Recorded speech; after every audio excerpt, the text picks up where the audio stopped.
The Wrestling Mayhem Show. Since 2006, the pioneer in pro wrestling podcasting. This show is brought to you by IndyWrestling.us and IndyWrestling.network for your independent wrestling entertainment. Slice on Broadway, supporting Pittsburgh podcasting with the perfect pepperoni pizza. Just wait, just wait, just wait, just wait, just wait. Wait for the perfect time, then attack. Don't give up what you want, take it back. Wait for the perfect time, then attack. Do what you got to do, make it last. Wait for the perfect.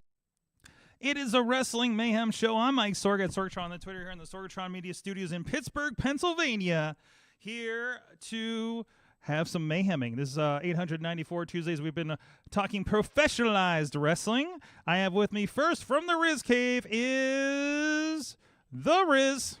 There I am. Okay, how is everybody doing tonight? Hello, Sorg, how are you? Hello. How are you? I want to get this mouse away from your. There you go. Get away from Get away from your face. How are you today, Sorg? I never ask you how you're doing. Yes, everybody asks where Sorg is, but they never ask how Sorg How is Sorg? Yes. Oh, I'm doing great. I'm a little rushed. And my wife is on her second day of canceled flights from the Californias. Yeah, I saw that. Oh, so they're dealing with that. So anyways, so I'm very lonely right now.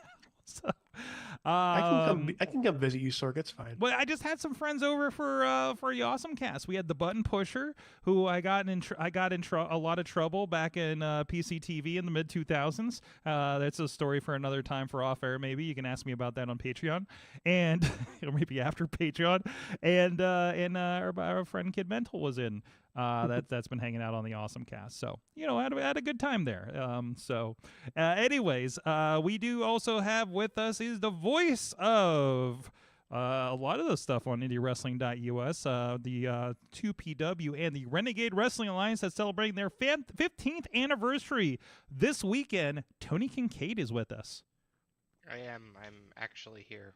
You- And I was asked ahead of time, 2 days in advance as opposed to 1 day in advance. Well, thankfully our cancellation gave us a lot of notice. So, no, because I booked something forgetting that we had an anniversary this week. So this worked Yeah. out because you asked me about that, and I'm like, well, yeah, sure. You're Tony, you're sporting. Audio, you don't see this, but you're sporting. You're still hurting. Your neck brace is still on your neck piece there. Well, my neck brace is on my neck. Neck piece, I don't know what that means, but it sounds dirty. Don't ever say that to me again. Yeah, anytime I talk RWA, the C7 and C8 vertebrae flare up, which compact the C2 and the C4. So the doctor says to wear it anytime I have to deal with anything RWA. You know what? I listen to doctors. I'm no neckologist, so I'm just gonna have to believe you on that one. So no, good to have you here. We're going to talk about RWA, this 15-year history, being celebrated this past weekend. And of course, that's going to be live on IndyWrestling.us as well. So, no, good to have you here, and we'll be talking about a lot of stuff.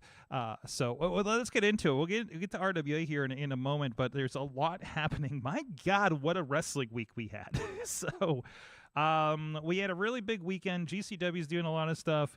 New Japan had a really big show in California, and TNA came back.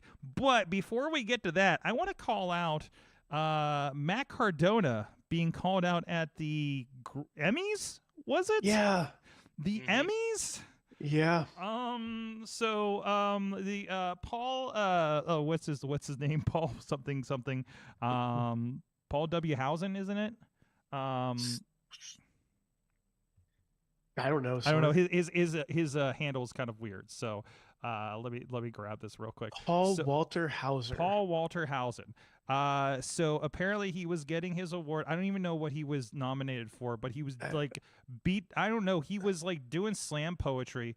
And talked about he brought up Ibushi and Matt Cardona, he brought up the NWO Wolfpack. Did he seriously? What is happening? So apparently he's got a match with Matt Cardona at Pro Wrestling Revolver coming up. Wait, really? Yeah, I don't believe so. or something. He's gonna be there, I guess. So so take that what you will. So like I kept seeing tweets about like, so there's an Emmy award winner that's gonna be at such and such, and I'm like, what are we talking about? Yeah, it's gonna be what Wrestling Revolver is Ready or Not, and yeah, that is he's on the poster. So March 16th in Iowa of all places. This is apparently gonna happen. So guys, I think I need to start watching Wrestling Revolver. Also, old friend of the show, the former Elias, is going to be on What a Show on February 17th over there in Texas. So, I don't know. I'm stunned. I am. It is so. Yeah, I'm not ready for that. Stephen Amell, I make sense. You know, he's had a couple of matches. You know, like I think he just pop up on GCW or something not too long ago. So there's that. So of course, this is the guy that didn't they steal his Emmy at AEW for a while? Didn't like Jeff Jarrett's crew steal his Emmy, and there was a whole thing. I believe that's correct. Yeah. So he's not a stranger to wrestling. No, and now I need to see this gentleman versus Jordan Styles at some point. Yes, Jordan Styles. I miss Jordan Styles. What's he up to? I do too. Other than He's still busy as all hell. He's busy playing pinball. You know, so that's cool. He's doing his thing. That's good. Mm-hmm. So we do miss him in the wrestling world, though. Maybe one day. I think he might have 4 Emmys now. No. That's a whole faction of Emmys. He might have a red wagon full of Emmys. Like Jordan is fantastic, low key one of the best editors, production people I've ever seen. I got to watch him up close once because I was at WPXI. Never mind. It just long story short, the dude's fast as hell. It's insane what he can do with clips. I miss him in the ring. Mm-hmm. We do have from the chat, Jay Partners out there says all the best for Tony, hoping the neck is recovering. You know what? It has good days and bad days, partner, and I appreciate your continued support. I keep thinking I'm gonna feel better, and then something happens at RWA, and I fall, and I hit the ring, and it hurts, and the neck goes back to like square 3 or 2 or 1. Yeah, I don't know. It seems like every month, like around this time, it starts getting like you probably start feeling the tinglies in there. Well, I tried to wear it as protection, and it just Honey Badger's forearm just really got me, and then never mind. It hurt. The floor hurt. Honey Badger going to get you. Anyways, so beyond that, we had a lot of appearances this past weekend. Let's start with New Japan. Jungle Boy Jack Perry. Sorry, former Jungle Boy. Joe Perry. Joe Perry. Wouldn't that be a run? Actually, Joe Perry. You know who I wouldn't expect? Isn't he Joe Perry. He's the guy who entered the Royal Rumble instead of Lowdown in 2001. Exactly. Anyways, no. Jack Perry, Jim Jack Perry, Jimmy Jack Haynes Perry, showed up at the New Japan show and attacked Shooter Umino. Moxley's old young boy, and ripped up his AEW contract. So that is definitely legally binding. Right, Riz? Like they don't have a show that's like that combines the two promotions at all. No, he's in New Japan. He got. Yeah, not like there's not like there's a pay-per-view every year where a proverbial door that's forbidden most of the time he opens got shipped off to New Japan via San Jose. I'm sure that was a hell of a commute. So I mean, good for him, I guess. No, seriously, like if there's anything that's gonna like give him a chance to really shine, it's gonna be sink or swim is New Japan. You know what I mean? At least he's not the devil. Yeah, at least he's not the devil. At least we didn't go that way with him, right? So I mean, let's look at this from this is Jack Perry's essentially excursion, so to speak. I know it stays in the U.S. and he might do some Japan dates, but he's getting the New Japan excursion going. Like he made a huge splash. You know, say what you will, he made a huge splash, ripping up that contract. All of a sudden, now things are up in the air. You don't know where he's at, but this is untethered, unhinged. It's all real glass Jack Perry, like, and he's in New Japan, where, say what you will, like, New Japan's a different ball game than American wrestling. Even in the States, New Japan is a different ball game. Absolutely. Yeah, I'm excited for it. I'm excited to see what happens with it. It was a pretty good show all around. We had a really good Moxley Moxley and Shingo no DQ match was incredible. Another great Ospreay and Okada match, of course. A good send off for Ospreay there for I think it was his last New Japan stateside commitment. And they're going to have if you haven't caught this, United Empire and the Bullet Club War Dogs are actually going to have the first ever steel cage match in front of fans in New Japan. Which alludes to there was a steel cage match without fans at some point. So I want to know the story on that one. I don't know is that the one where they're just like fought on an island for 75 minutes or something like that. Maybe there was a cage involved, but anyways, go look that up. It's incredible. I think we talked about it on the show. Shirley Doe might have brought that one up back in the day. So, it was a damn good card. Eddie Kingston and this Gabe Kidd. Where the hell did this guy come from?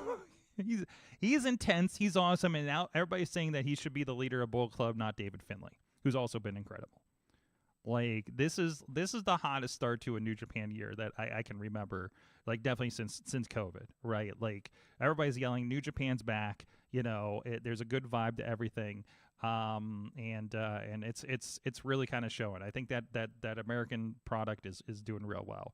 So also, I don't subscribe to the fact that New Japan never left. Just because people stopped watching it didn't mean that it wasn't still putting on great match after great match during the pandemic era. I know the no clap situation was rough, but Will Ospreay was putting in work back then. And just because no one watched it because they were too invested in AEW and traveled across and stopped watching, like there was still good stuff going on in New Japan during those quote-unquote lean years. No, it was really good, and some of that stuff needs to be watched. Absolutely. New Japan World has a new app. So, no, it was a really good for that. Did you guys watch any of the TNA show or see any of the clips or anything from that? I did see some of the clips. The first thing that jumped out to me was this is the TNA that I kind of was hoping we'd get in the early late 2000s, early 2010s. It felt so nostalgic, but also really fresh, which was shocking. Like, how do you get both of those things? The crowd was lively. You wouldn't know the number if you didn't look it up. And the thing is I've been keeping an eye on TNA when it was Impact because, there's a lot of some crossover appeal there going on with not only AEW, but guys that work in this area, have worked in this area. And just Scott D'Amore, what a legend. What a legend. The stuff he's put into getting TNA back on a check. I think it's legitimately like it's not going to be number 2, but it's sort of at that. I think it can get to that ROH level. I might be there. And there's a place for that because ROH is, I love the current ROH product. I'm enjoying watching it, but I know there's not a mass appeal even as much as there was for the Sinclair era for that show.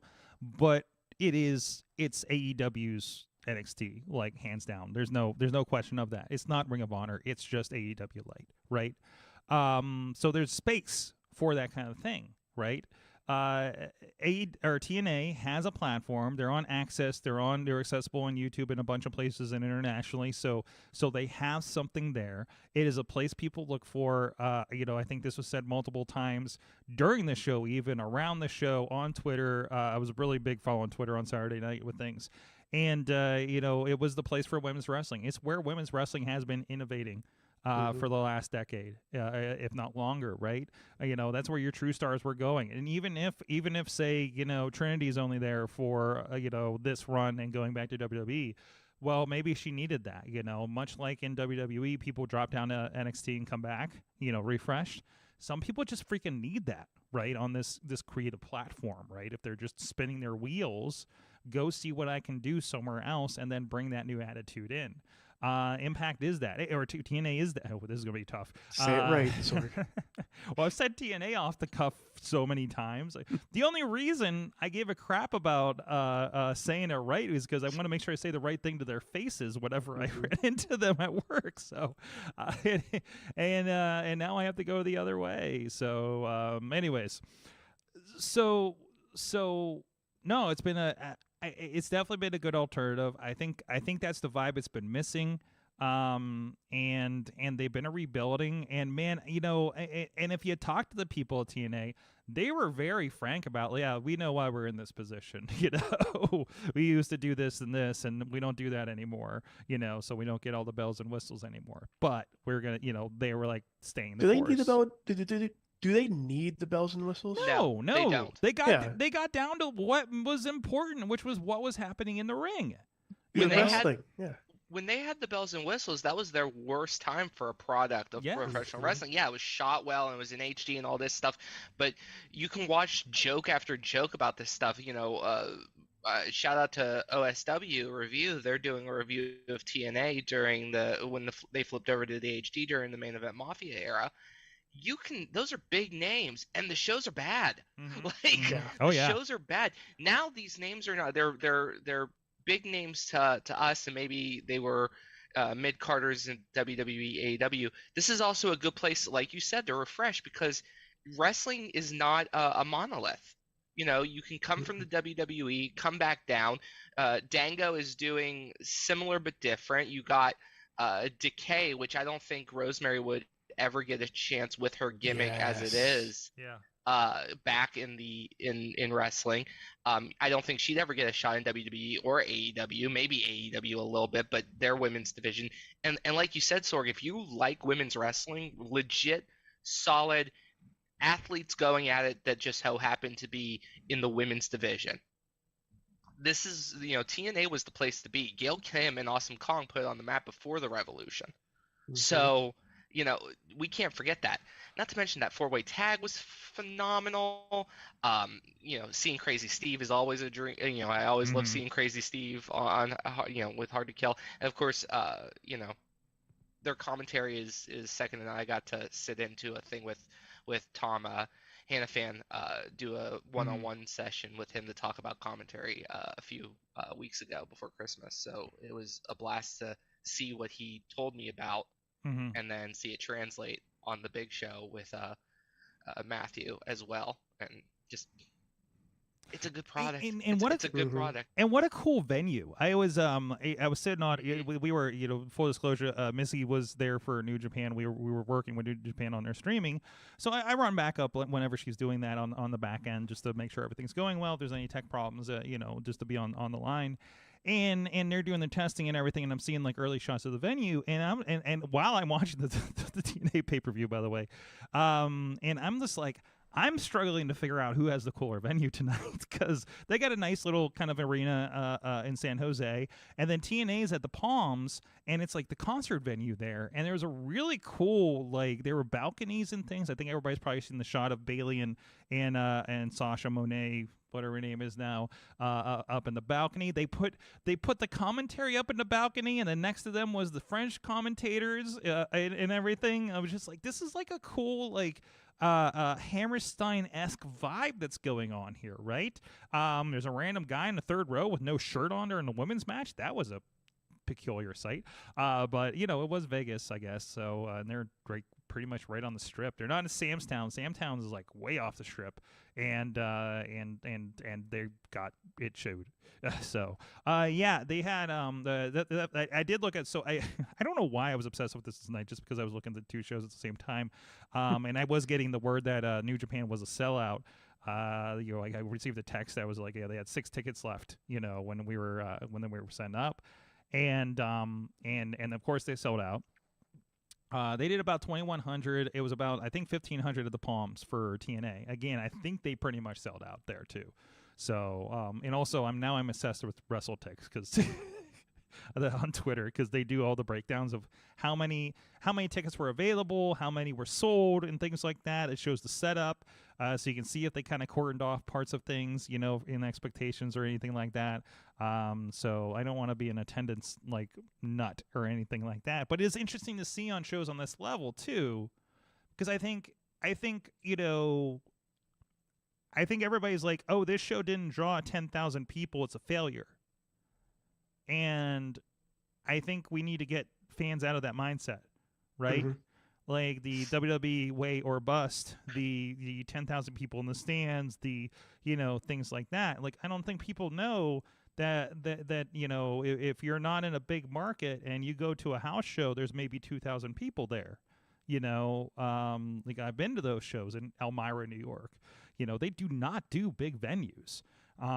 So when you go look and say New Japan did 2,100 and they're going to do like 4,000 people in Chicago, that's already halfway sold before they announced Moxley versus Naito, and Mustafa Ali, that's the other one that popped up in a promo, who's going to be taking on, please help me here. Who is he taking on? Eddie? Hiromu Takahashi. Whoa. Of course, we were talking all the New Japan, so Matt Harlan's had to do the run-in on us. Sorg, I wanted to lay low so bad, but you were like, I was messing up out there. I was messing up Japanese names, and you had to roll in. I was like, Sorg needs my help. Look at that! You got a Carlin's Tron back. You got Carlin's Tron back there and everything. Nothing but the best. Nothing but the best for you, Sorgy baby. All right. Oh, and it moves. Wait a minute. Oh God, I would actually love to see that match. Not gonna lie. Are those Ghost of Mayhem Mania passes that David Arquette versus Samoa Joe there? Yes, we're cycling through a select a premium selection of Mayhem Mania matches of the past. Fantastic. I mean, we're starting next week, so that's my huge announcement. What's your huge announcement? Yeah. What was that it? Yeah, we're back. I'm back. I mean, Mayhem Mania was never going away. But I'm back, Sorg. Matt Carlin says the originator is presiding over Mayhem Mania this year. Fantastic. Yeah. Fantastic. The only one who knows the rules. That's me. Yeah. It's been a rough couple of years without you. The only one who makes up the rules on the spot. The only one who makes up the rules. That's more like it. Tony, that's more like it. Don't you point an accusing finger at me, Riz. Don't you? Wait, are we all pointing? Are we all pointing at the camera now? Don't point at me. Wait, point back that. Not that. Point at that. Point at the versus sign. Point at this I have a now. sign I'm pointing at the Sorgatron media in the window. So okay. Well, I thought we were pointing at that. Okay. I don't know. I'm pointing at I have a sign up I had. Everybody outside's really confused what I'm doing right now. So. Yeah. Oh, they're used to it, Sorg. That is true. This guy that waves wildly on Tuesday nights while we drive by. That was such a Spider-Man meme right there. Yeah. If I could throw a 4 up, it would have been great. No, fantastic. So you're going to be here to make sure I don't screw up any more New Japan names during this event, and so that's right. And then next week we are going to launch. I don't even know what year we're on, Sorg. We should probably figure that out. We're like on 10, I think. The most time-honored money grab tradition of the Wrestling Mayhem show. Yes. And we are going to roll this baby out. There's money involved? I mean, for Sorg there is. For the rest of us, there's none. No, sorry. Pay some podcast bills for the year, that's for sure. We're gonna keep the lights on. Yes. And yes. And we are gonna we're gonna set things. We're gonna restore order. Sorg, as the conscience of the Wrestling Mayhem show, it's my duty to come in here and set things right. After last year's debacle. And wait, how bad did it get last year? I don't know. How bad did it get? You tell me. I wasn't around for it. Hold on. Let me see what the last one looked like. Hold on. Let's pull it. How bad could this have What was last year's like? The fact that none of us remember it. That's trying to think of what matches. Wait, let me check. Let me consult my screen behind me. No, that was a few. That was years 19. ago. Yeah, it was a while ago. We had such great stuff as like the Garganos versus the Graveses. You pretty know, I mean, that's not bad. You know, and all these motion graphics that we worked on, I mean, those were pretty great. Those things look great. I mean, right? You know, we got Batista last year. Got some help. Yeah, we borrowed Batista. Our True Stone Cold. I mean, that's a banger. Mm-hmm. You know, some Drew McIntyre and Piper Niven. Rick Boogs. Bobby Roode versus we Boogs. Rick Rude Boogs versus Boogs. Way too many people in this match. Let's see. There's always one of those matches. There's one of those. Another yeah. way too many people in a match. The Creeds versus the Usos. I would pay to see Bull. Not sure how we're getting Bull Nakano out of retirement. Bull okay. Nakano versus Rhea Ripley. Asuka versus Gunther. Like, I kind of still want that. I mean, let's be honest about it. You know, so you know, I think we did a pretty okay with it. You know? I'll be honest. The Graveses versus the Garganos would slap. Yes. Like we could sell out not Civic Arena. Yeah, we could sell out Civic Arena with that. We probably could actually. Well, it'll be really easy now. We're just all sitting in a parking lot. So listen, it works for Enjoy. It works for 880. Like, they rock those the parking lot stuff. Mm-hmm. Right. So it's interesting to see what the Mayhemers will come up with. What new and exciting intergender matches will we cook up next? Absolutely. Well, as a sponsor of the Wrestle Mayhem show, I look forward to this year. There you go.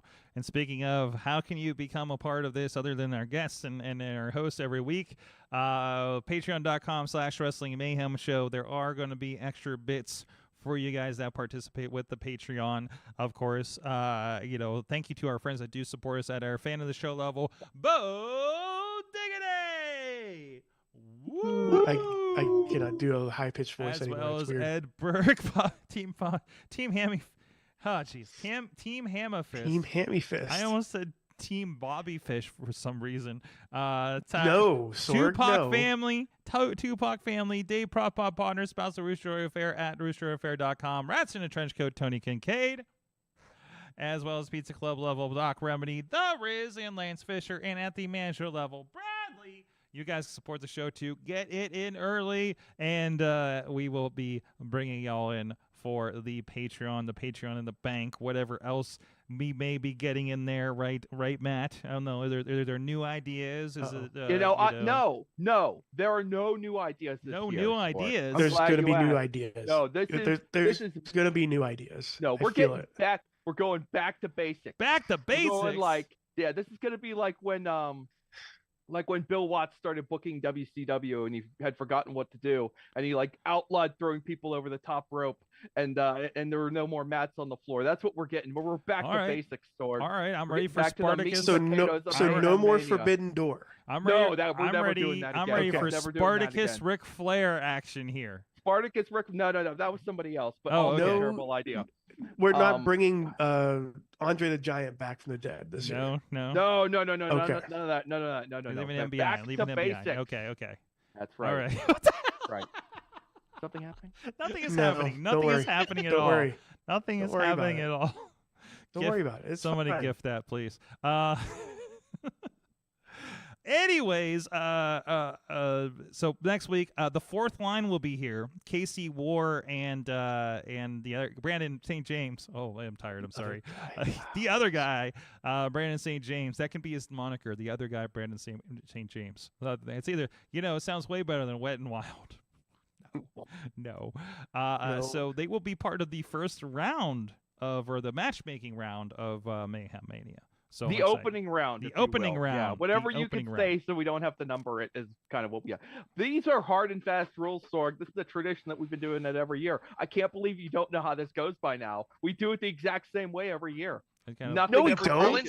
The Carlins household is serious. The Carlins household is serious when it comes to wrestling.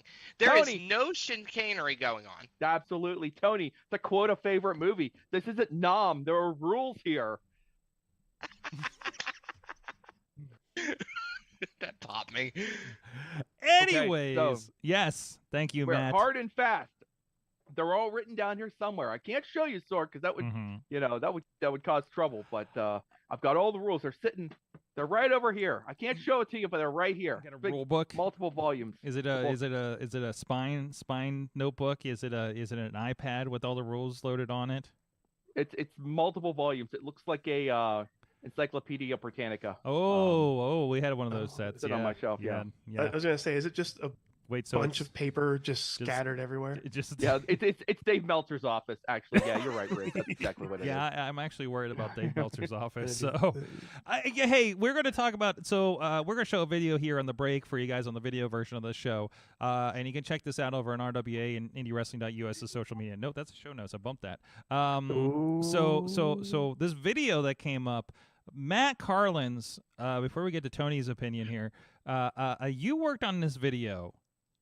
A good 3+ minute video looking back on the spanned 15-year history of the Renegade Wrestling Alliance.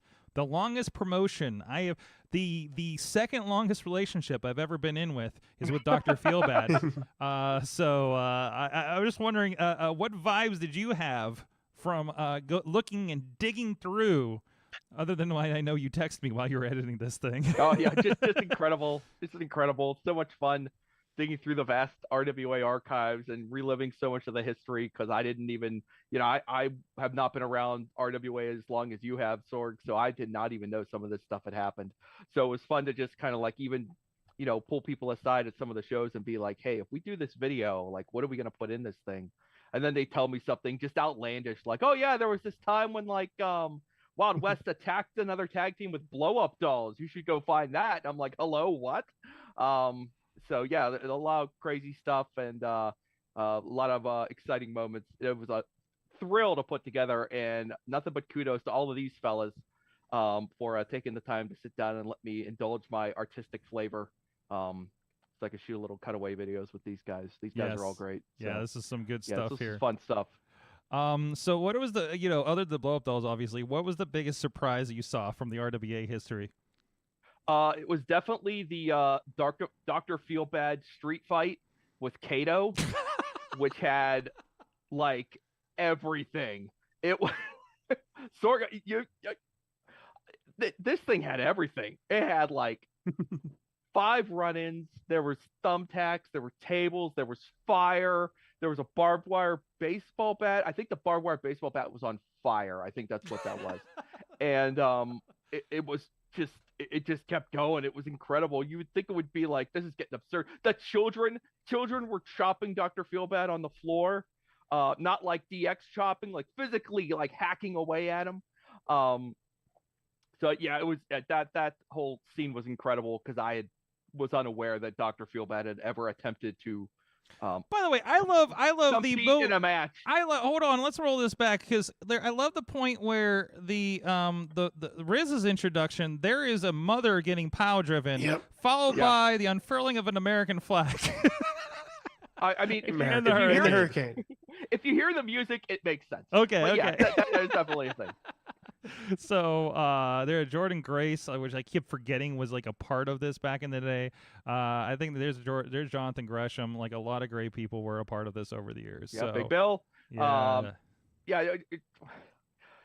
Like the crazy thing is that I actually went up to Dr. Feelbad himself and was kind of like, do you have any suggestions for what you want to put in, what we should include in this video? Or more specifically, I was like, Dr. Feelbad, like, who is on your no-fly list now? Every promoter has to have one.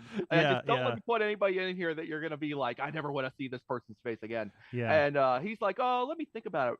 And he like walks away for like 5 or 10 minutes. He comes back with like 3 handwritten notebook pages, just names and things. And he's just like, here.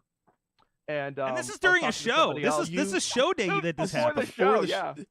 Like I saw it happen, and I'm like, I'm looking at it's, and when he says 3 pages, it's front and back. Shoot, 3 pages. Yeah, like it's.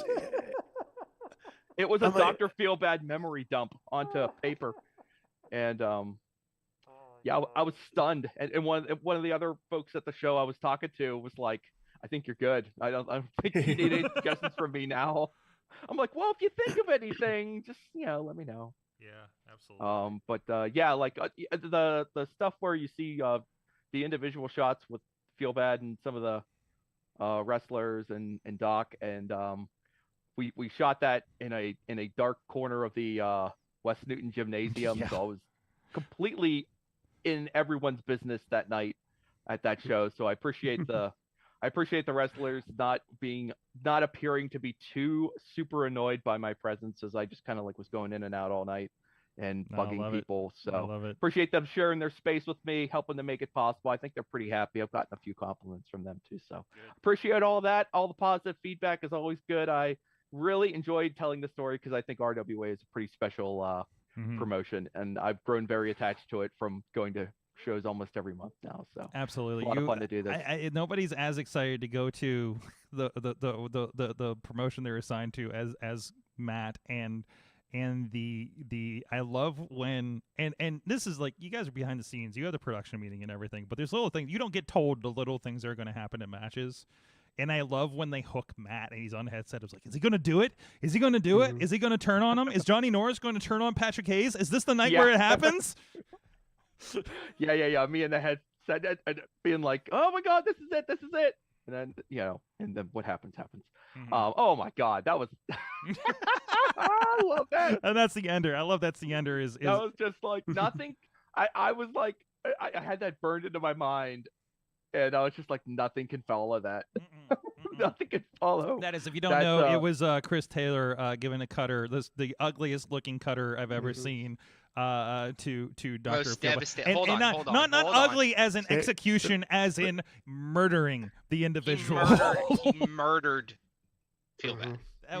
He MDK'd his ass with that thing. So I cannot believe how nasty that looked. It was unbelievable. And then Preston Everett does the double splits right after it happens with the punctuation. It's so like I could have cut it off after the cutter, but I'm like, no, Preston, no. We got to get this in. We have to leave this. We have to leave this in. It's too good. Oh, so good. Well, I can tell you what, we're going to talk to Tony here about his reaction to the video in RWA coming up this weekend. But, of course, you can check out all the history. Of course, a lot of the back years and years and years of RWA is on the IndyWrestling.us YouTube page. And you can also check out over, we do have the more recent stuff on the network and things like that. So you can go check all that, including the 15th anniversary Uprising, I think is this month's show, is going to be live on the network. Gangrel is going to be there. I think he's taking on Chris Taylor, and there's going to be all kinds of crazy stuff happen. You're not going to want to miss this. Depending on what I'm doing at the other show, I may have it on my phone to keep an eye on what's going on at RWA, and I may have to film entrances to a kickboxing show, so this might be awkward. So that's okay. I've earned that. So anyways, go check it out, IndyWrestling.us. You can check out the near entire, I want to say near entire, all the way back to 2010, 2011.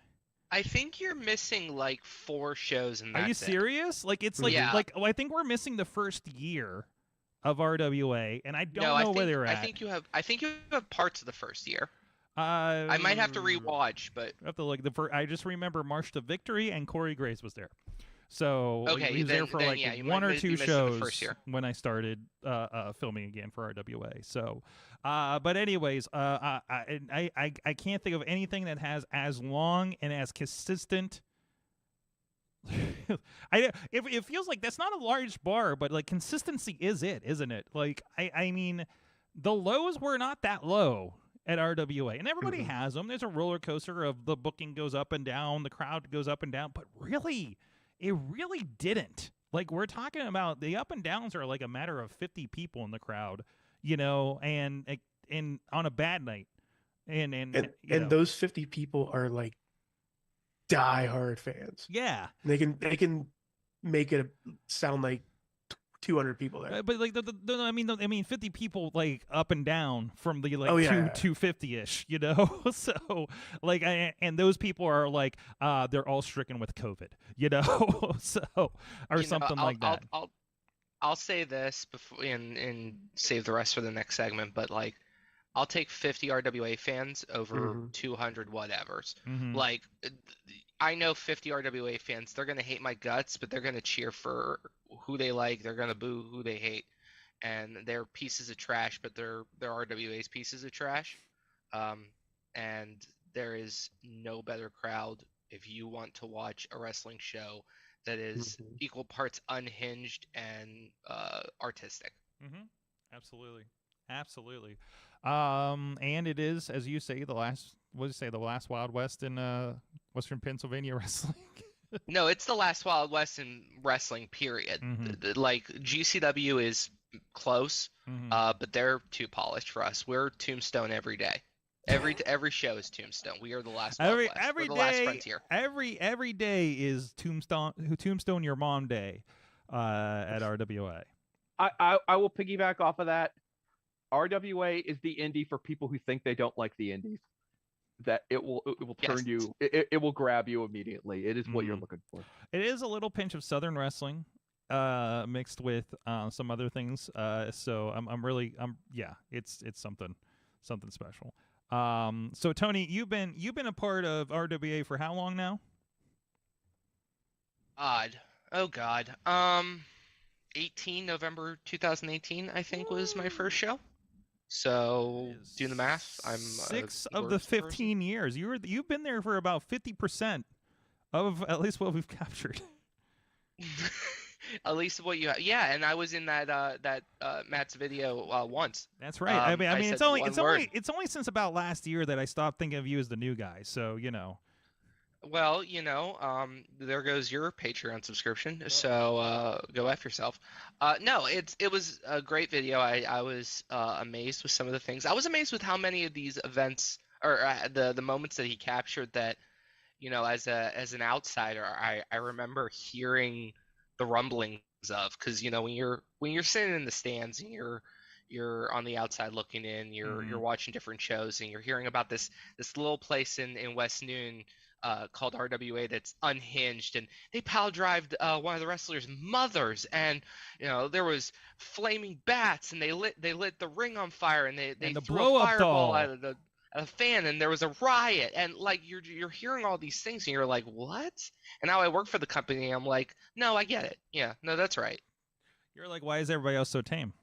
Yeah, no, this is, tame's the wrong word. I would say that RWA has an air of, we will always be that company that wants to look at the other companies that look down at us, look up at them, flip them off like a 6-year-old kid, flip them off to the face and say, good luck this month. And we're always going to be that way. And the other company can come to us and be like, hey, we did, 350 people, and we brought in this name, and we're going to be like, okay, we had this match, and the fans lost their shit. So go F yourself. And we fuck still you. And still had the 250 people you have every month, no matter who's booked. Right. It was icy and 19 degrees, and we had 250 people. Like, yeah, fuck you. Good luck next month. Like, I mean, there is an era fuck you when it comes to RWA. And it really is, and that's right from the start of it too. Yeah. So and this was like, even when I started there, it was something that I rolled my eyes at too, right? Like it really was, and it proved itself. It proved me wrong, and you look at where that's at. So I don't think this is coming from someone who just like recently was allowed into the clubhouse, so to speak. The chip never goes away. We never, in that locker room, in those production meetings, on that table, Doc, me, whoever else is sitting at that table, even the camera, Sorg, when you're shooting, when Matt's shooting, there is no one at that table that is doing production at RWA in the ring, calling it. I mean, Hank Hudson's a Hall of Famer, and he has a chip on his shoulder every time he's calling this stuff. Like, he's a Hall of Fame ring announcer, and he's ready to just absolutely run it through the door every month. Reminder, the guy that gave Cactus Jack his hometown. Yep. Announces for this still. Yeah, Hank Hudson is a legend in every sense of the word, and it's not hyperbole. He's a legend. And we all still have chips on our shoulder. I mean, the Gambinos don't have anything to prove anymore. They're out there every month trying to prove something. And you even talk to some people like that no longer wrestle for RWA because they moved to a different area. Like, Jimmy Cicero pops in my head. Jimmy Cicero is still the biggest RWA supporter, out there. Despite the fact that he no longer wrestles. And Dino, I see RWA. Dino on the comments every once in a while too. Oh yeah, they and because it's a family atmosphere, and even though like I feel bad and I like constantly get into it, we have major blow up fights. Sorg, you've seen them. We've been in each other's faces, nose to nose, yelling at each other about production ideas and creative direction on video shots and how much I'm getting paid. Those things you move them out of the way. Because despite the fact that I hate Feel Bad and I hate him with a burning passion, like I do recognize that he is cooking here.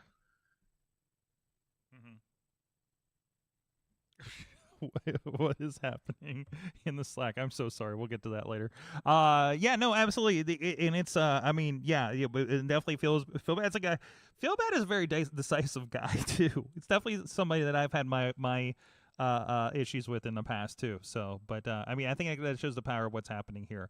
So what is happening on this next show? We mentioned Gangrel. Chris Taylor is something that's going down. What is popping up on this show here that we can talk about? Good Lord. Where do you want to start? Let's go with that. Because there's a lot of things I can go from here. We can start with the heavyweight championship. Yeah. If you want, start at the top, move our way down. So, last month, going into the season's beatings, the Rev Ron Hunt was dethroned by Patrick Hayes. Patrick Hayes has been a staple of RWA for a huge chunk of those 15 years and now holds the heavyweight championship. Rev wasn't pinned. It was a scramble match, and Rev lost in a fashion that he's not happy with. And if you want to check the full match out, go to IndyWrestling.us, either the YouTube or the Indie Wrestling Network. Rev is going to get his rematch, which he 100% deserves. 100% champion who loses the title gets an automatic rematch. That is one of the staples. He deserves it. He's making it fans bring the weapons, and that's where my gripe is with this. And it just screams one of those Feel Bad giving one of his guys an extra step to stand on, so to speak. Patrick Hayes overcame the same obstacles Rev had to overcome. Rev screwed him out of the No Limits Championship, and now that Rev doesn't have his heavyweight title, he's going to use every tool he has, or every tool Feel Bad gives him, to win. And it's problematic, especially since the RWA fans are nuts when it comes to fan brings the weapons. I've seen pinatas with thumbtacks in them. I've seen cheese graters that were filed down to be extra sharp. I've seen pinatas. I said the pinatas with it. I've seen pumpkin pies. I've seen cakes. I've seen someone tried to bring a Bowie knife once, and we had to nix that one. But like a sword. I remember running to a guy outside that was mad he couldn't bring a sword in. The saber. Yeah, the big. Yeah. It was nutty. Like these, when we say fans bring the weapons, like I'll bring a steel chair wrapped in barbed wire. No, these guys will bring a steel chair with barbed wire, and then they'll put like M80s and tape them to the freaking chair so they go off. And these RWA fans are nuts, and they've had a month to plan this. They've had a month to do this, and it's Christmas. This is how they get rid of their white elephant gifts. So. We'll see what happens with this match. But if Rev loses this, there's an argument to be made that he goes to the back of the line. And Rev's not going to be happy about that. Sorry, that's wrestling. Sorry. Let's talk about this. The potential show stealer of the night is Mr. LAGX and the Shadow Man Elijah did a 15-minute draw last time that they faced for the No Limits title match. Former teammates. If you haven't seen these guys, I remember our guy CL was there on camera. Had never seen these guys before, and again, the former Project X, Mr. LAGX, is both these guys are fucking phenomenal, and you have to see them in person, and just blew his mind. And now we're going to get another no time limit version of this match. So it's got to be potential show stealer of the evening. Yeah, LAGX, Mr. LAGX, stands for Life's a Game X. He was originally, or he's had several different variations of himself. Project X left RWA, left wrestling entirely. to find where he wanted to be in this business. Now he's back, LAGX. Elijah came in as a protege under Project Society, under then Project X's banner. Since LAGX left, Elijah has become his own man. The match they had in December was 15-minute time limit, balls to the wall. These guys did not stop. They were going for gold every damn time, and the time limit just ran out. But you got to catch this match, because with no time limit draw, there's no way we can contain these guys. There's no way. Gravity's an option for these two. They can sometimes choose to ignore it, and they are going to have the potential to tear the house down. And we are the first month of 2024. They have the potential to be the best match of the year in the first month. Can Elijah beat his Jedi Master, so to speak? And that's the question. Can he beat him? Because it was a draw. It's not a loss, but it's not a win either. Meanwhile, can LAGX step up, claim the No Limits title, and reclaim his stance where he was, that trajectory that he was climbing before he took his mental excursion? There's a lot of things on the table here. Another one I'm looking forward to: Jon McChesney and Preston Everest. That the jumping splits. Preston Everest from that video we just saw. Are we pointing again? Yeah, everybody's pointing. Apparently everybody's pointing. So there you go. There you go. We can make jokes about Preston Everest and the splits. Mm-hmm. Let me be 100% clear. There is no hyperbole involved in this.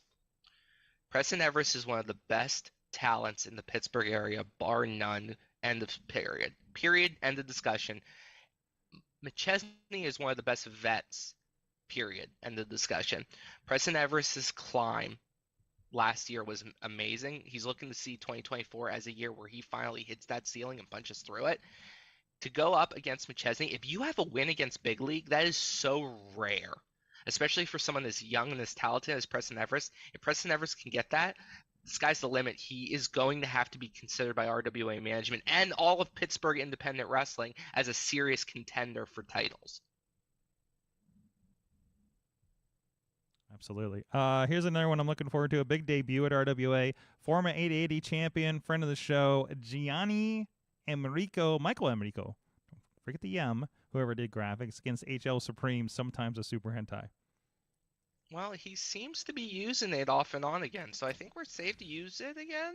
I don't know. Wes Duden doesn't seem to want to use it, so I don't know. Worthington, anyway, you're good. Sheridan, you're good. We'll say HL Supreme for safety's sake. Okay. But I got to go down to 880 over the holiday season to see Gianni in all his glory, and I was impressed. I went down, paid a ticket. Sorg, you saw me. I paid a ticket. Yes, I did. To go see that show, to see Gianni. I also got rung in to call a match, but that's neither here nor there. The point was to see this guy that was coming to RWA in 2024. His hype lives up to it. Now, all that being said, HL Supreme is HL Supreme. 20-plus year veteran of the business. He's wrestled a who's who. This man is one of the greatest cruiserweights this area has ever seen, maybe one of the greatest cruiserweights ever to exist in this area. And I just can't – it's a huge opportunity for Gianni to really get that first, signature win under his belt in beating a 20-plus year veteran.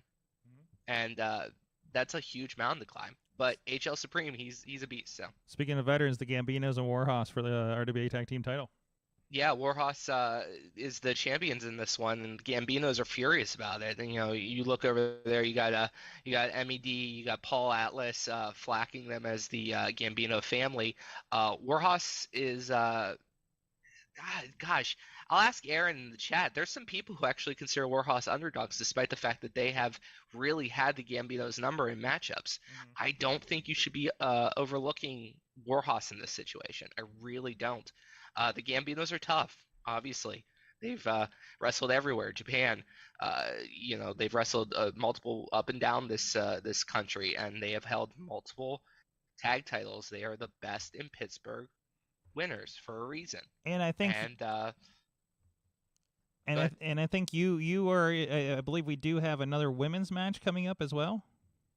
There's some discussion still going on. I don't think we've made it official yet. We are, my client Katie Bright is the #1 contender for the women's champion. And I see Jessie Bell is on the poster. Jessie Bell is on the poster. There's some discussion about financial compensation going on right now. I will say that if this match does happen Saturday, Katie Bright won when they faced off in November. The ref made an erroneous call to overturn it. Jessie Bell had to be helped to the back. History will repeat itself in January, and we will, no refutes, Katie Bright will be the RWA Women's Champion, and she should be the Women's Champion, but Feel Bad's phonies decided to do some jack-off shit. So, you know what? We'll do it again. Now, I have full faith in Katie Bright. And I know the RWA fans, because I hear them, they're terrified of her because they know she's good. Mm-hmm. And, of course, I mentioned Gangrel and Chris Taylor, I believe, is happening. Okay, I have to vent about this for a second. Ever since – so Chris Taylor has been a staple from RWA since its inception practically. The man has been the name, one of 3 names that you relate to RWA, of course, the other 2 being Ryan Edmonds and Ryan Mitchell, all collectively known as the Circle. Those 3 names are etched on the spine of the history book of RWA. Do you know how many times Chris Taylor had the heavyweight, had an opportunity to win the heavyweight championship? 7. 7. 7. They were all within a 2-year span, and then he won it once. They did not, and by they I mean Dr. Feelbad, did not give him his opportunities because in my mind, and in Chris Taylor's mind, I believe, he was treated as a quote-unquote good soldier. He alludes to it. Chris Taylor alludes to it in a promo he released a couple days, I think a day or so back. He finally gets a marquee matchup against Gangrel, one of his childhood heroes. And Feelbad's bringing Gangrel in as a hit job. So he doesn't get the matches when he's playing goody two-shoes soldier Chris Taylor, but the second Derek wants to hurt you, he gives you the match. I'm sure Chris Taylor is excited to face off against Gangrel, but the fact that Derek, Dr. Feelbad, is using it as a weapon against Chris Taylor because he's butthurt that Chris Taylor decided to think of himself as a human being and not as a pawn for Feelbad is insane to me. Insane. And it's wrong and it's disgusting, and we're going to support it because we're stupid at RWA, apparently. Well, you can check out all the stupid RWA at IndyWrestling.us this weekend if you're not able to get into West Newton, or maybe you're scared to go to West Newton. Some people are scared to go to West Newton, Tony. I don't blame them. Look at my neck. That's true, too. Matt, is Matt still on the line? I can't imagine why anyone would be scared to go to West Newton. So no. It's a lovely place. Absolutely. Fine people down there. Right by the river, get some canoeing. Okay, maybe not this time of the year. Scenic and pastoral West Newton, Pennsylvania. Sorry. Nine times Chris Taylor has gotten an opportunity at the heavyweight championship. Sorry, I miscounted 2 because they were in fatal 4-ways. So he only had 7 singles opportunities and then 2 fatal 4-ways. Excuse me, my bad, Feelbad. I forgot to rank that. My mistake. 9 times since 2017. Are you out of your mind? There you go. Wow. IndyWrestling.us is going to be live for you as part of the network if you're a member on YouTube or over on IndyWrestling.network. Guys, we're going to hit a break real quick. You're going to see that 15-year anniversary video that Matt Carlin's put together if you're with us on the video. Otherwise, go check it out over on the over on the YouTubes and the RWAs and stuff. IndyWrestling.us, RWA on the Facebook page, Renegade Wrestling Alliance. We'll be right back after this.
We're going to prove to the world that Renegade Wrestling Alliance is the greatest movement in independent wrestling. Wrath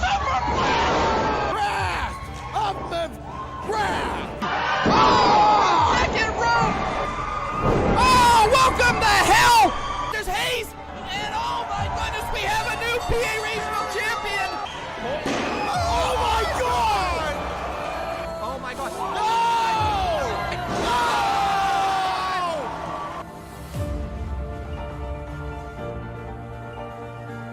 I don't know what happened in there, but Nick Taylor has come out of the toilet soaking wet. Wait a minute, that's Mitchell's mom! What the hell? Oh my God, no!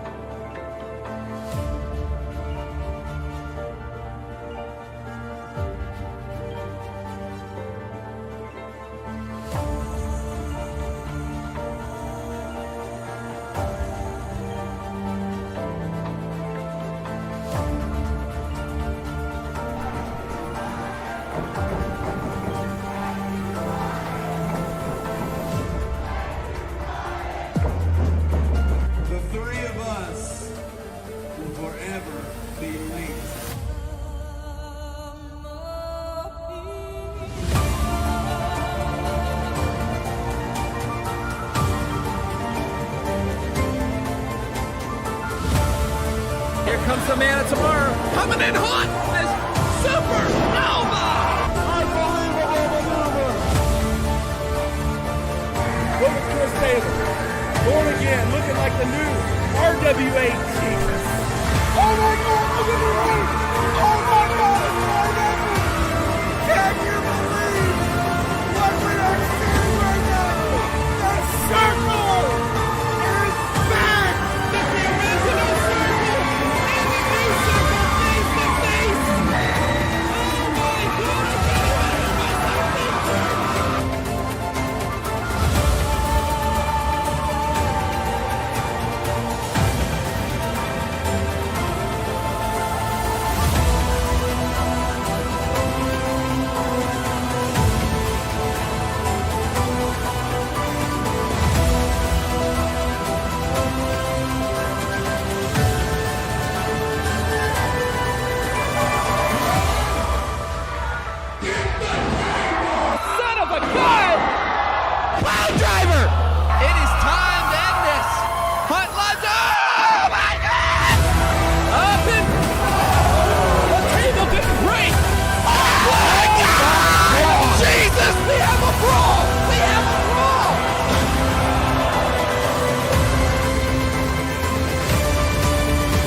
There we go. We are back. It is the Wrestling Mayhem show. We are back. The Riz is here. I'm still here. Proper pronunciation of New Japan names. Matt Carlins is still hanging out with us. Hello, my friends. And, of course, Tony Kincaid of Renegade Wrestling Alliance having the show this weekend, which we've, I hope, sold you on here. If I didn't sell you on it, what are you doing? Yes. If he didn't sell you on it, fuck you. By the way, Top Rope Tabletop. Let's mention this real quick before we get back into general wrestling news. You guys had a show this past week, and it was the, if I do say so myself, the best looking show that I think you guys have done so far. I love this thing. Can we shout out Justin Idol on this table he put together? Yeah, Holy shout out shit. to Justin Idol on creating an amazing tabletop for us to play on. This thing is stunning. It is 3 pieces, 2 sides for the players, 1 side for the DM, room for maps. We had some lights, some music. I think it is our best show we've done in we started during COVID, so it's been 3 or 4 years now, where we started doing Dungeons and Dragons, as a show for Sorg and for indie wrestling. Yeah, that was a late COVID start, wasn't it? Yeah, it was a late COVID start. So it's one of those things where this has become sort of the hobby within the industry for us. The game is getting good. I feel like we're starting to get close to the end. And you can see the table right there, and it's phenomenal. This has been really fun to do. I'm excited to see how this campaign ends. I'm excited for some of the ideas that we have for the next campaign. We've also worked some one-shots in. I've done some shows there. Top Rope Tabletop's fun, and if you don't like D&D or have never really given it a shot, check our stream out. I think especially the latest episode, you can go back and watch all of them free on the IndyWrestling.us Facebook page. I think they're also on the YouTube and in the network. And I think they're free. Correct, Sorg? Yes, all free. Nice little background listening, probably. I think some people kind of podcast it while they work, from what I understand. So if you like the D&D, you like Critical Role, go check that out. I think we have a lot of fun with it, and sometimes you have special guests. Like I know Dutters has popped up on there, Riz has popped up on there as well. Some of you guys went down and did a special down at the Carnegie Science Center in the recent months. So yeah, we've had Riz play. We've had Dutters. Any wrestlers? I'll put this out there right now. To any wrestlers who are watching this, and Podner, if you can clip this, put this out there. Any wrestlers want to play? Contact me. Contact Keith. Contact Idol. We will figure out a way to get you into a game in some way, shape, or form. We are looking to just have fun on a Friday night, sometimes Saturdays, sometimes Sundays. Most of the time it's Fridays. And we're just looking to have fun, do some character fun, play some stuff. If you don't know D&D, we'll help you. Tyler Klein is a encyclopedia when it comes to D&D. I'm pretty knowledgeable too. We will help you. But that's right. Come out, test it out. It's 4 hours and it's a blast. You'll love it. That's right. I think our next one's happening in February 2nd, if I'm not mistaken. 1st? Yes. So whatever that's that what Friday I have is. on my calendar. Okay. Happy Groundhog's Day. If you guys get in a time loop. So I don't know what to bring up about WWE or AEW right now. We didn't mention Nick Nemeth at TNA. Actually, TNA and New Japan in the last 2 weeks, by the way. So looks like he's wants to face off with Moose, and he's who did he get in a fight with? Oh God, David Finlay, wasn't it? It was Finlay, yeah. Yeah. So some good moves there. I'm liking the post. Again, like everything's popped up here in the middle of December, so everybody's making their big splash here at the beginning of the year. Dana Brooke also showed up on TNA under a new name. So looks completely different, by the way. Completely different. Yeah. So, but again, it's someplace. I mean, I know that's somebody that a lot of us here in the show have really been behind Dana Brooke over the years, and hasn't really gotten much or been in weird spots. Like if there's anywhere for her to shine, it's going to be over there on TNA. I feel like Dana Brooke was always the one that got lost because of the Revolution, because she wasn't one of the NXT girls. She was sort of in between the generations. I don't think she was ever given a fair shake. I could make that argument about Natalya too, although Natalya's had a little bit more success just from being part of the dynasty of the Hearts. Dana Brooke probably deserved a lot more than she got in the WWE. I'm hoping TNA shows everyone what I saw, which is Dana Brooke's a pretty good women's wrestler and can go. And she wasn't given a lot of credit. For various reasons that I'm not going to get into because it's a little inside baseball, but let's go. I want to see what this happens. Completely unrecognizable, and I love that she's reinvented herself. Yes. Hopefully she's given the room to make that breathe, make that work. Absolutely, looking forward to that. Guys, R-Truth is going to be like, I love R-Truth is completely going to be leader of Judgment Day by WrestleMania, right? So R-Truth is already the leader of Judgment Day. Yeah, they just not all of them know it yet. Merchandising leader, if nothing else. So the second you get into the royalties breakdown, you're part of the group. Like I'm sorry, that's just how that's the rules. Also, Wes Newton has the worst subway ever per Ricky Morton. This is true, and I can. This is true. I was there. I was there. I'm the one who was Ricky Morton's ride to Subway, and I was there for 45 minutes waiting for him. So, anyways, that was an all-time great interaction between you and Ricky Morton. And then I had to tell his tag team partner about it when he showed up the next month. He's like, "This is the guy that took me to Subway. Tell him how bad the Subway was." I was like, "Dude, it was terrible." And I'm like, "Why am I talking about this terrible Subway to the Rock and Roll Express right now?" So when I got to the building when Ricky Morton that day walked up, Ricky Morton was eating, talking to Feel Bad. I gave my highs, hellos, flicked off Feel Bad, all that jazz. Shook Ricky Morton's hand. I was honored to meet you, and he's like, "Hey, it's great to meet you. Do you know your Subway sucks ass here?" I was like, "Yeah, I do. I do." Yep. But the distillery across the street is great. Crooked Creek Distillery, free cheap plug. Oh, I have several of their. Man, why aren't they the after party for RWA?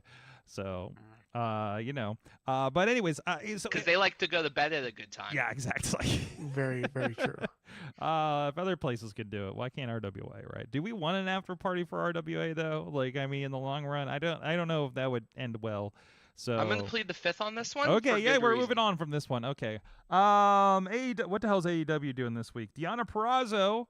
Can we talk about body shaming for a moment? Yes. Yes. So first, JD Drake, yes, we can. who had a big match, I think 2 weeks ago on Collision. Deonna Purrazzo comes up, and I know, I'm a huge fan, and I'm watching the match, and then it does, and I'm terrible because I feel like I introduced it in the universe because I stuck in my head, I was like, some of these asshole AEW fans are going to go off on this, on Deonna Purrazzo and her body type. And by Monday, my Twitter was, and again, the toxic people, I'm very good about getting the toxic people off of my timeline. My Twitter is okay, except for those ads are kind of sucking right now. My Twitter is not a cesspool like it is for everybody else. But I get everybody's reactions to the cesspool. Dustin Rhodes, JD Drake, Deonna Purrazzo, and a lot of people down the line from rosters talking about this. And again, this goes to the toxicity in wrestling fandoms kind of thing when you have no consequence to spout whatever stupid shit that's on your mind on a social media platform. And this was a thing. So first of all, the thing that I want to say on Twitter, but fuck it, my platform's my podcast, so I'm going to say it here. The people that don't like a JD Drake in pro wrestling must not like anything pre-Hulk Hogan. And let's not get into that can of worms either this week. So I don't know. Were you guys seeing any of this? Have any reactions to it? I'm just disgusted by it, but I kind of knew it was coming. Yeah, I don't know what to tell you about. Everybody's got opinions. You all sound like Twitter right now. No, you're. Go ahead. Sorry. So I got a punch for a second. Okay. And I Tina has just said in chat, some of these men saying these toxic things have daughters. Oh, jeez. And that shit. That's gross. I'm going to try to pick my words because I deal with toxicity in my day job all the time, and I don't want to out myself a little bit here, real life, but I'll shoot as close as I can without revealing too much. Sorg, you know what I do for a living. Mm-hmm. We deal with toxicity all the time. We dealt with toxicity this weekend when something happens. Men, for some reason, online, a good chunk of a very vocal minority, do not understand that because it's online doesn't mean you have to show your whole ass. Mm-hmm. This is going on in wrestling right now, where people who are 45 years old, or I'm sorry, no, they're 25 years old. They look 45, and they are sitting there critiquing a woman and her body type who is a professional athlete who is wrestling 200 wrestling matches a year. Meanwhile, you can't get off your fucking ass to wipe the Cheetos dust off your chest. Shut the fuck up, you fucking idiot. You have family members who look at that shit and feel worse about themselves just by sitting there and being associated to you. Think about how this looks. I'm not the most religious man in the world, but you want this shit to be on your record when you go up to the pearly gates? Shut the fuck up, enjoy wrestling, or don't. I really don't give a damn, but enjoy the fact that you don't actually have to do anything that matters in the next day. Meanwhile, the wrestlers are going to do stuff that entertains thousands to hundreds of thousands to millions of people, and you can bitch and moan about whatever you want to do on whatever message board, whatever Reddit you want to be on. Maybe it's Twitter. Maybe you love X. I don't really give a shit, but go to hell. All of you. Yeah, you ever you ever want to, whenever you see these comments online, do you ever want to go to the speaker, the person on Twitter and be like, take a picture of me, of yourself without your shirt on, and let's talk? You know, Sorg. Oh, really? No, like comparative, because we know you know the kind of people that pop up on these things. So if Apple invented a computer that punched people in the face for saying shit that they shouldn't say, I would invest in Apple every single last cent I own. I would sell my house to do it. I fucking hate people. Riz? I follow that up. I don't think I can, but I'm gonna try. Anybody can follow up an emotional rant. It's the Riz. Deonna Purrazzo is an amazing athlete. She's talented. She's built like a truck and can mess me up if I say or look at her wrong in any way. Have you met her in person? Have you seen her in person? She's been to a couple of local shows. I know. No. Okay. I'm just prefacing myself because what I'm about to say is I shouldn't be the one telling people how they look. Right. Right. Yes. Listen. It's not that hard. You are all beautiful Mayhemers, but we all fit that. None of us should be complaining about how somebody looks. No. Like it boggles the like. I'm very introverted in my way. I speak how I think how I want to think and all that stuff, but I don't know why or how people can actually type that and be like, huh, got her. Like that doesn't make, like, it doesn't make sense. Is there negative people that want to bring others down to make themselves feel good? So and good on Deonna for proving, like, she responded the way that, well, one of the ways that should have happened. She made sure to be like, hey, this is not right. I was offended. Also, I look damn good in this, so everybody else can. Is that the beach bathing suit picture that's been going around? I saw Lady Frost share that one. Yeah. No, she posted her own picture, and she posts pictures like that all the time. So, like, I think that's her Instagram. But yeah, account, you know? I shouldn't be the one talking about her body. She should be the one talking about, like, showing, like, being an athlete. We should be on here talking about her wrestling. And she's an amazing wrestler, amazing athlete, and an amazing, like a talent in professional wrestling. And is on the biggest and probably the biggest stage she's been. Yes. You know, being on primetime wrestling television in the States, right? Men have to be better at Yes. this. Yes. Yep. Yes. We had this happen. I'll let Matt, but we had this happen with Jordynne Grace. You know, it just popped in my head. This happened a year or so ago with Jordynne Grace. People are aware that Jordynne Grace can deadlift you, probably. Yeah. Like whoever's talking, she can deadlift you. Jordan had a really great comment on this, and I think also sharing that picture that I just showed on video. Yes. Says people will complain whether you have 5% body fat or 30. It doesn't matter. So, like, it's a, you know, and that's what I do like, that, because, you know, I think a lot of people grew up on, in this age, it's weird to say grew up on, the Divas era, where all the girls looked the same and had the same body type, right? Mickey James was the outlier here, you know, and which sounds insane, right, when you look at Mickey James. So that's the quote-unquote expectation that's been set by the most popular of wrestling media for the last 20 years, which they're only now getting into your Nia Jaxes and your, you know, other, you know, the variety of women in that division, right? They're all shapes and sizes.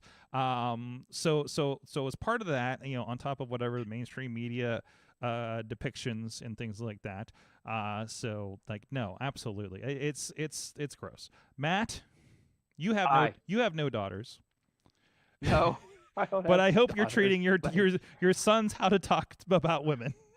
I do my best, Sorg. Anytime there's an opportunity to discuss these kinds of things, we try to bring it up, and we try to be careful because I am father to 2 teenage boys now. God, both of them have crossed the threshold. Like, I'm not going to state I'm anything sending prayers already. This isn't. I'm not stating anything that's probably isn't already widely known. But we as men often have very different tastes when it comes to who we're attracted to. But you could survey the 4 of us right now. We could come up with 4 different interpretations of the ideal. That being said, whoever's out there criticizing Deonna Purrazzo, who's probably in the best shape of her career, is patently so incorrect it boggles the mind. That being said, it shouldn't matter. We should be talking about Deonna Purrazzo because it's awesome that she's getting a chance to show what she can do in AEW. She's going to bring a very unique style that the company doesn't really present that often in its women's division. So it's exciting to see her in there. And yes, I have met Deonna Purrazzo. It was a long time ago. She was a lovely person, and I have wished her nothing but the best ever since. And I have watched happily as she has ascended the ranks ever since. We're Twitter/X is only one of many social media platforms. It is a dying platform. It does nothing. It has no value. It has a little bit of value. If it was completely without value, I would have deleted the app by now. Sadly, it's the only place for me. It's the only place that I'm aware of for regular wrestling chatter. I haven't found the other place yet. And if you know it, please let me know. Good times. Good times. At WrestlingMayhemShow.com. Yes. I wish we could just I'm the type who's just like, put them on mute and let them scream into the void and let them rot. That's how I think, that's how I would advise anybody to handle, trolls online on social media. But you know what? Sometimes one of these assholes needs to be dragged out into the street and shown off for everybody. And so to hopefully make somebody think about it. So, and her post was like, it was really good.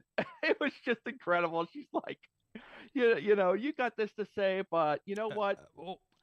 I'm in AEW now. Yeah. I'm married. Yeah. I've got a college degree. I'm getting my master's. Here's a picture of me in a bikini. F off. See, exactly. Actually, if I can kind of close this, like for those that haven't seen it or don't have the time to dig into it, catch this podcast later. I'm going to read the tweet real quick. I've already seen it. I had to cry when I realized my worth is not determined by 1, my body, 2, other perception of me. I'm a 5 times world champion. I have worked with nearly every major company in the world. She did work for WWE for a period, by the way. I am one of the greatest wrestlers in the world. Furthermore, I just earned my bachelor's degree. I am looking to start a master's program, and most importantly, I have a husband who thinks I am beautiful, whether I'm a size S or M, small or medium. I've never been a size small. They are entitled to their opinion, and I'm entitled to tell them to kiss this fat ass, kissy emoji, and that picture that we've all seen. So there you go. Most poignant point there.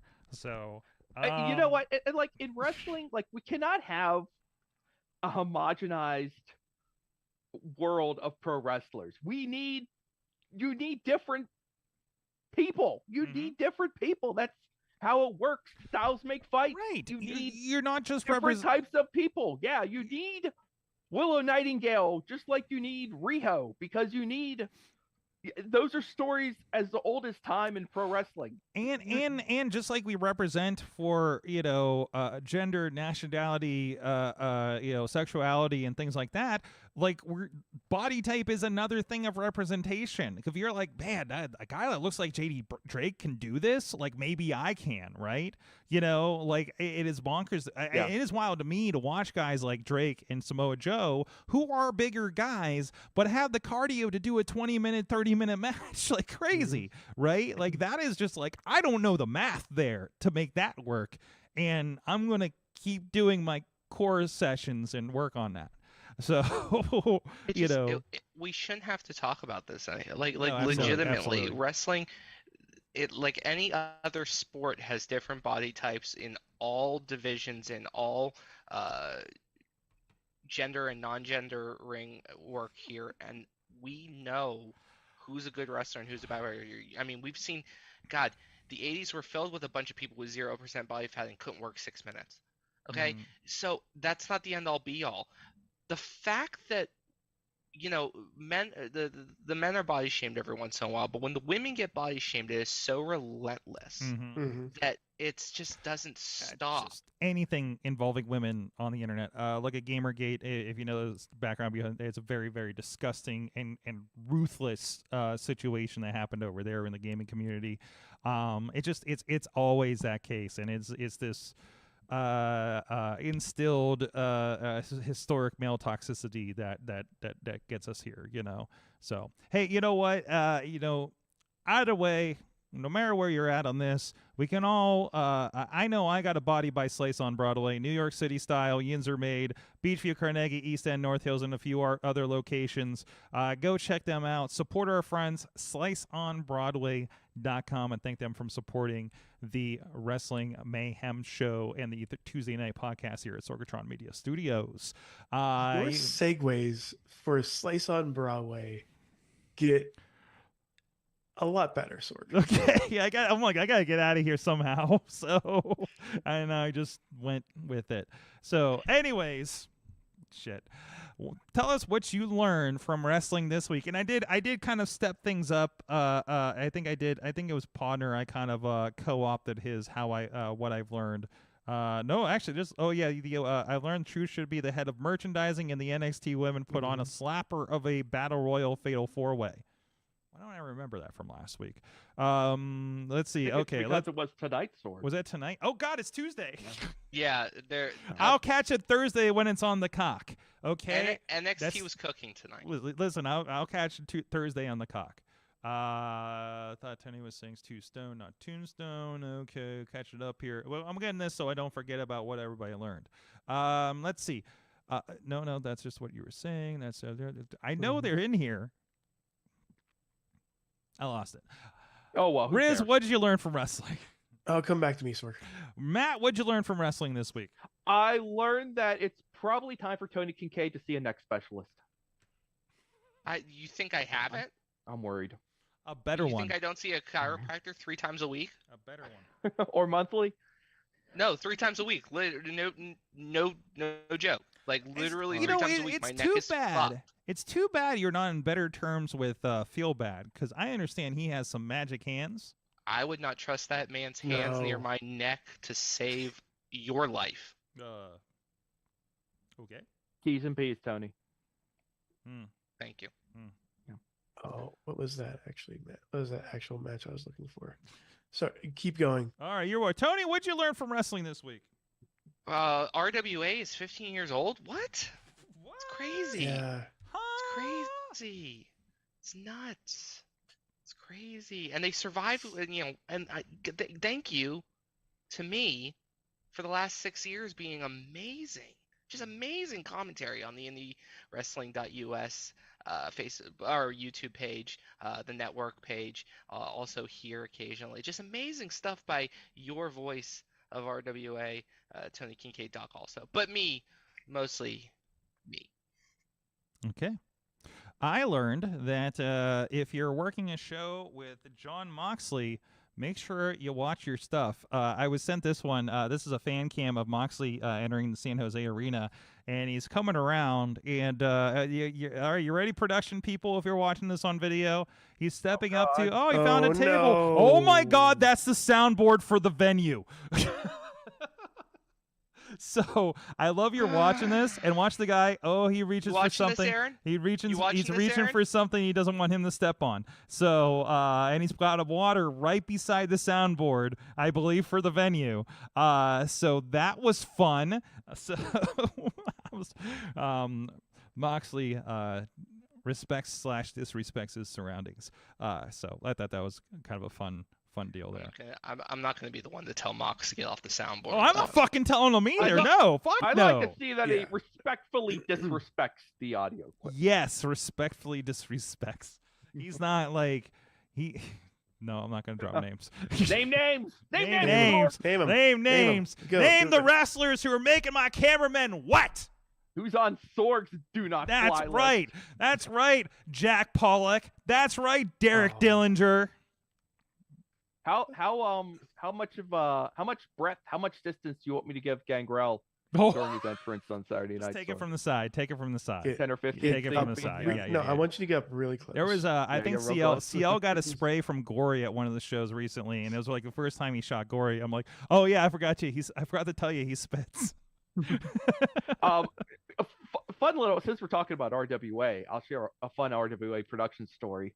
During the summer months, it's very handy to have a bottle of water near ringside so you can rehydrate since you're in a 150-degree environment inside the West Newton Gymnasium.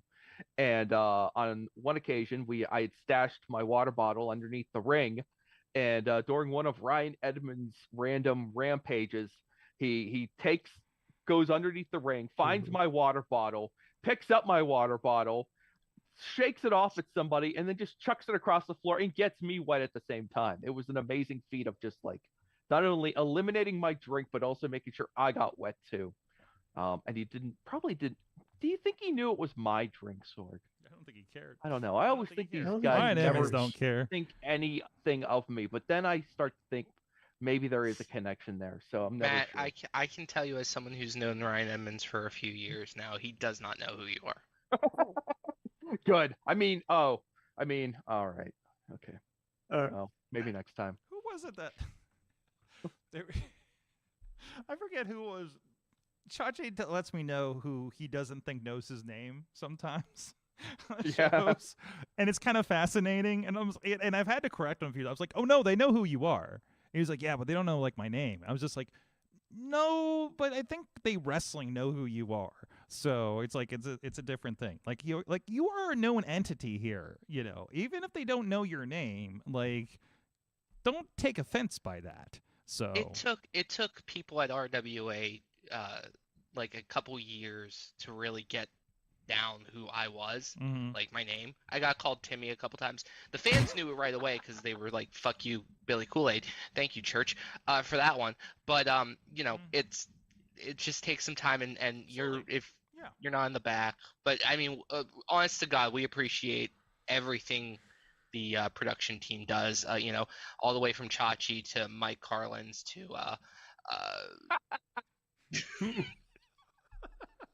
Perfect. That was the whole bit. That was the bit. I've always tried to like my philosophy is like part of the production team has always been like stay away from these wrestlers just unless there's a reason to just engage, just leave them alone. But it's been funny just to kind of over time you start to like get to know some of them and you build a rapport. It's makes it very interesting, especially when you're out there then shooting them doing the craziest stuff. I never presume anybody knows who I am until we've had like a real conversation. That's kind of how I feel too. Yeah. So at any of these just level forget shows, people. you just I've quickly forgotten. Yeah. Like guy with the camera. Yeah. So I learned. Yes, Riz. I finally found a thing. Oh, good. I've been vamping. I actually was in a watch party for like a few seconds watching this, and I kind of want to watch more. Like right now? There was not now. No. Like maybe 2 days ago. I think 2 days ago. It was a 6-man tag match from All Japan Pro Wrestling. Mitsuhiro Misawa, Kawada, and Kikuchi teaming up to face the team of Rick Rude, Steve Dr. Death Williams, and Terry Gordy. I want to watch this match in its entirety. I learned that match exists, and I learned that it's only 4-star ratings on WON. And I want to see how good that is. That's what I learned. There you go. Stop listing star ratings, please. I know. I don't like all ratings and cage match ratings. They can all suck a dick. By the way, All Good Japan match, bad match. All period. Japan started popping up on Fight Plus, so just a little tip for you guys. It's not in English, by the way, but if you want to go check it out. That's even.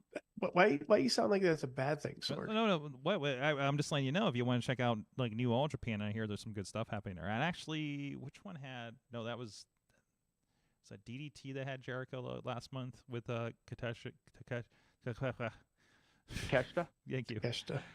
It's late. Thank God I'm here. That's why he's here. That's why Matt's here. Tina learned. I love seeing people mending fences. A certain to TNA that may have been spoiled. Yeah, there was some. I'll say it because I don't think this is something on show. I think this is something that happened afterwards.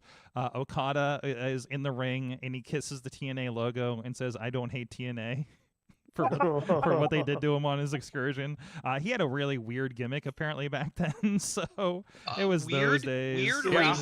Racist is the term you're looking that for. Might be, Okay. Racist. I did not view a lot of the old Okada, so I'm not. He was the sidekick from the Green Hornet, which God. was racist enough as is. Oh no! Oh no! That was Hogan's idea, wasn't it? I didn't do that. I learned how to express myself this weekend. Say that. Why? How? In a different way than at MySpace night a week ago, by the way. Hold on. I'm trying to pull it up. Sorg, you're glad we can't take these out of context. Yeah, I'm glad nobody can clip these by themselves.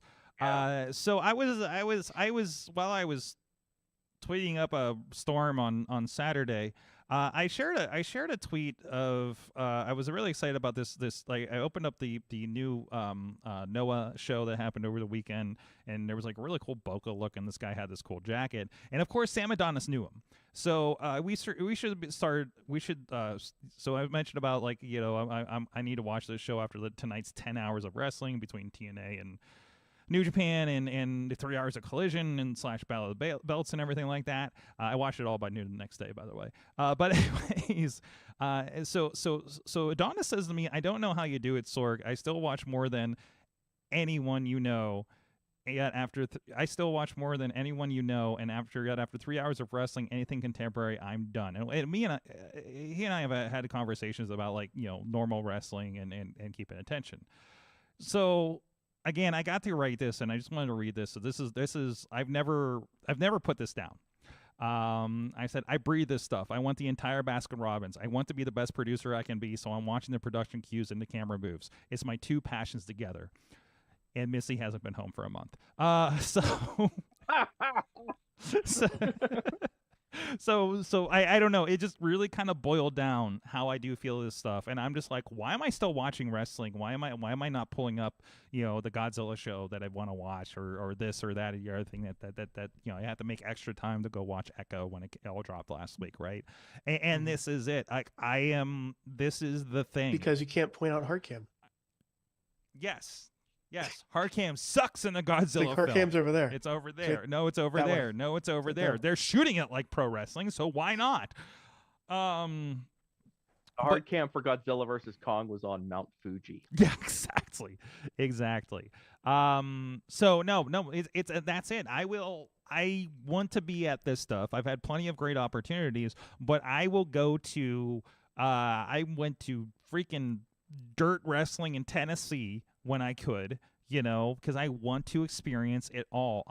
There's so much variety of this thing, and I want to go to the KSWA at the Eagles Hall or wherever the fuck it is. I want to go to Enjoy at Mr. Smalls. I want to go to WrestleMania. I want to go to Forbidden Door. All of those things and everything in between. I want to see a wrestling revolver show now, apparently. So I want that experience. I want to experience Washington Hall with the Fire Wrestling, Hammerstein Ballroom with Ring of Honor in its heyday. Everything is like I am deeply motivated by experiences that you can feel. And that's what I roll with.